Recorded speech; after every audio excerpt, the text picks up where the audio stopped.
Rik, how are you, man? I'm good, very good. Day one. So good to see you. So good. Likewise. We see you all over the place. Wonderful view of the Thames. Not all the time we get a chance to sit down and It's rare. rap about you. It's rare. It is rare. Yeah. It's rare. So we're doing a keynote here. Day Yep. 2 keynote. Yeah, I just got the news that I've been shuffled forward by an hour. So apparently the guy in front of me is delayed. So yeah, I'm 10 o'clock tomorrow morning. All right. And the topic is post-quantum. Yep. Yeah, it's so that What's the acronym? PQ? PQC, post-quantum cryptography. Yeah. It's, the title of the presentation is Post-Quantum Cryptography is a way off. We can wait, can't we? And of course, the message is, we can't wait, can we? You can. Yeah. You can wait if you want to. It is a choice. Yeah, yeah. And you know, basic premise of the presentation is that we know that the infrastructure for harvest now, decrypt later attacks exists. We know that the desire to exfiltrate encrypted information exists. We know that it's happening. Look at like Salt Typhoon. Right. And when I say we know the infrastructure exists, that dates all the way back to BGP attacks, for example, where we've seen various unfriendly nations using BGP to route traffic through their own networks and infrastructure, like China, like Russia. So that the technical capability exists. The desire to steal encrypted information exists. Salt Typhoon. Not only Salt Typhoon, but our own agencies are doing it too, and we know it because of stuff released by Snowden, because of stuff that GCHQ have been doing. We know that they've been, in the Snowden files, the links between Google and Yahoo data centers were being monitored, for example. We know that GCHQ were collecting encrypted data as well. They don't care that it's encrypted. We know the NSA has a data center dedicated, a storage facility dedicated specifically to storing data which they cannot currently decrypt, with an expectation that they will be able to in the future. And that's what quantum computing will bring as a consequence, the ability to break current encryption that nominally would take, with today's computers, 250 years to break, will be reduced to about 4 or 5 hours. So that's why this data is being stockpiled, because this Q day, as it's being called, is rapidly approaching, right? NIST have Q day in their projected timeline, which is actually a few years old now, at 2035. Google announced, a couple of weeks ago, that they expect it by 2029. So it's anything in between those days. And the truth is that whatever you're procuring today for your environment, for your infrastructure, or whatever you're installing, will have an operational lifetime that goes beyond those dates. So the procurement decisions that you're making today are important with regards to quantum cryptography, but it's very often not entering into the conversation around that procurement. Well, there's going to be a lot of conversation about the technicalities of Q-Day and how it's going to work. Let's talk more about business. Is that part of some of the stuff you're looking at in terms of what investments do you make long-term, short-term? I don't know. So we've been collecting data already for like 12 months in terms of what do we see. So this is not survey data or reported data. This is what do we see in the field in terms of quantum-resistant cryptography being deployed. So, are you using the right algorithms? Are you using the right frameworks? We have seen, and actually we have some new research coming mid this month with the updated figures. We have seen an increase, but it is relatively small. But we also observe a plateau. And it's also very differentiated by industry. So those industries that have greater pressure, I think, from contractual, from customers, it's kind of pushing them in that direction for adoption, right?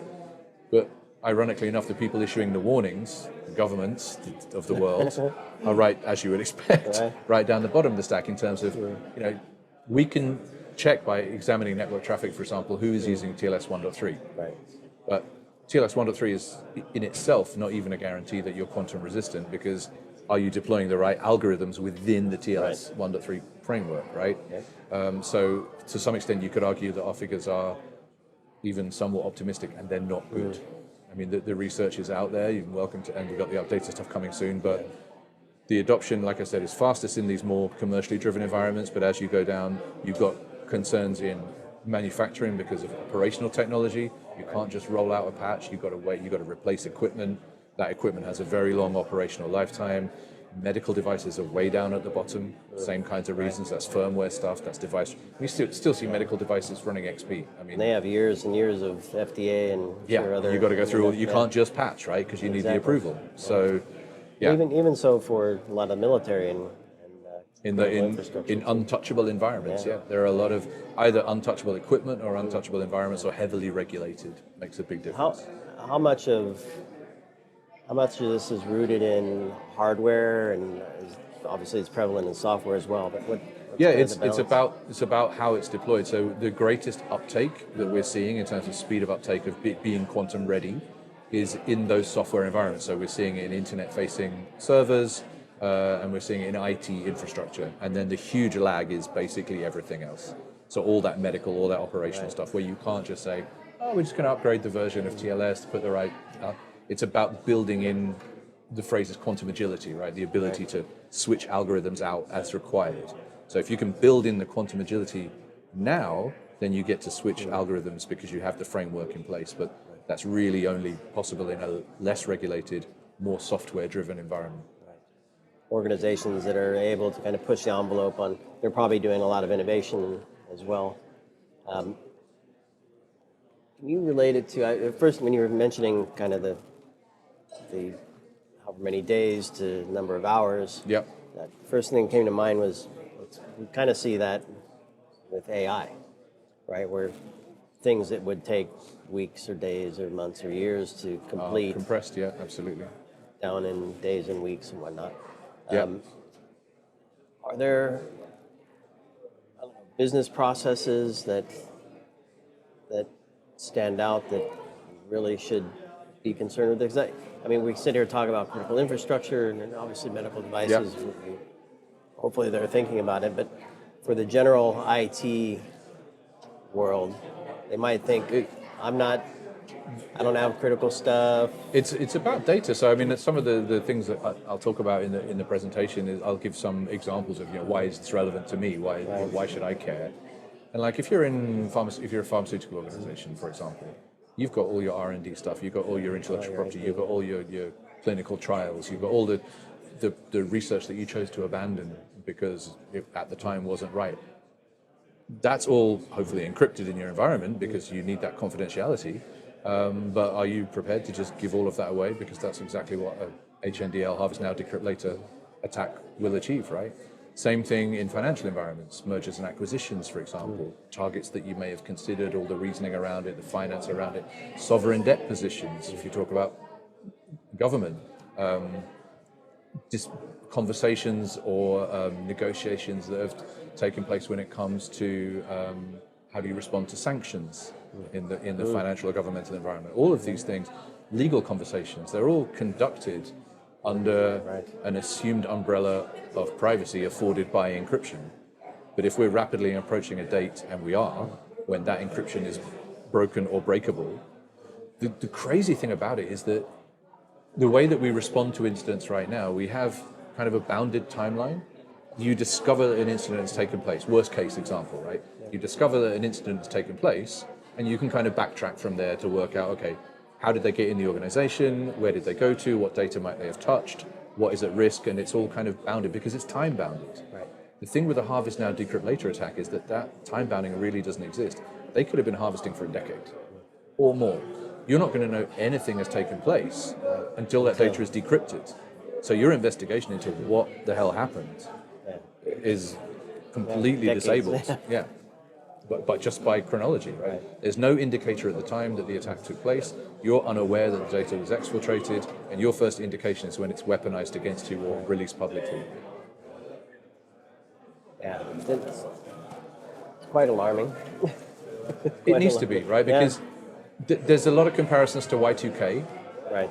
All right, and people are like, Y2K, well, it turned out to be a non-event anyway. It was all that media coverage and planes are going to fall out of the sky. We remember that stuff, right? The reason why it was a non-event is because a lot of people did a lot of work. The problem with many hours Q-Day is that a lot of people are not doing a lot of work. So that's not how you avoid something being an event.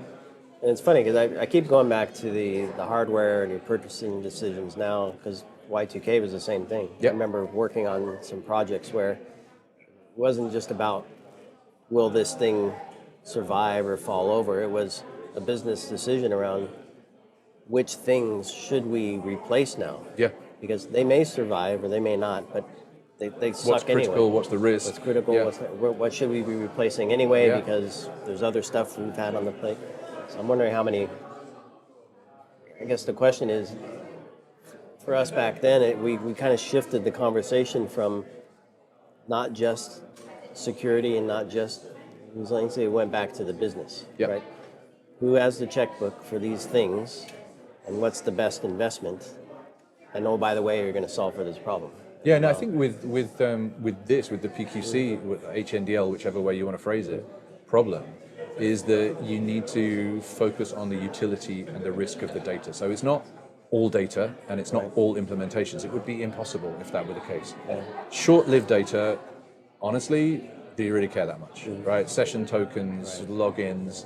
By the time that stuff is decrypted, whether it's 2029 or 2035 makes no difference. It will be unusable data. So it's the stuff that has a longer shelf life, and B, poses the greatest risk to the business. So a regulated environment is definitely, you're going to be informed by the regulation.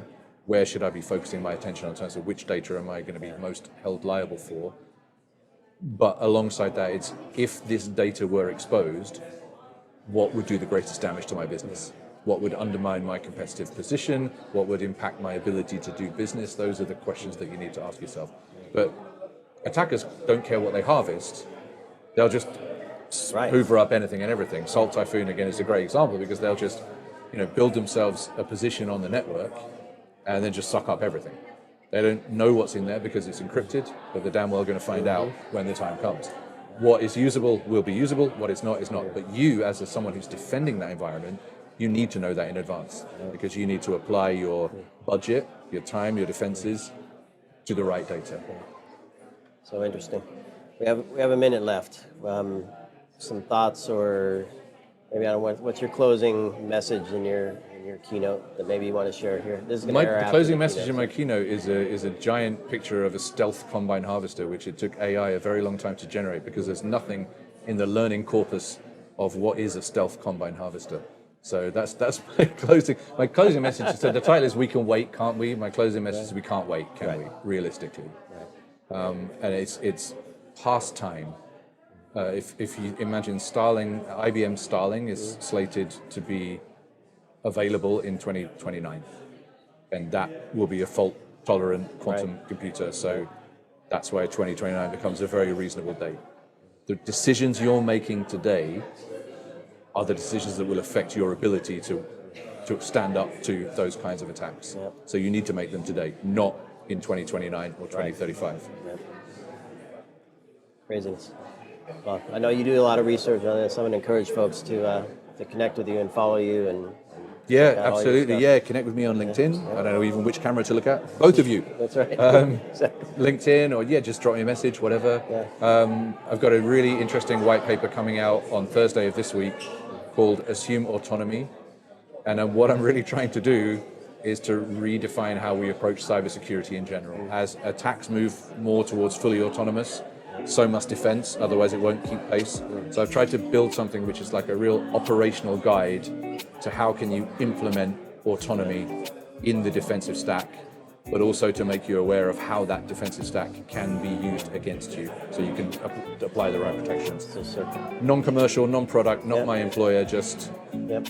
I want us to move past. Chat on that. I want us to move past assume breach. I think it's old, Right. and I want us to move into assume autonomy. It's a different era. I'd love to have you on again and chat about that. Happy We to. won't be here at the event, but All right. after it's released, we'll book a time and we'll discuss that one. Sure thing. Look forward to it. Rick, so good to see you, my friend. Pleasure. Cheers. All right. Thanks, everybody. Stay tuned for more coming from InfoSec. Stay tuned for another chat with Rick. And see y'all later.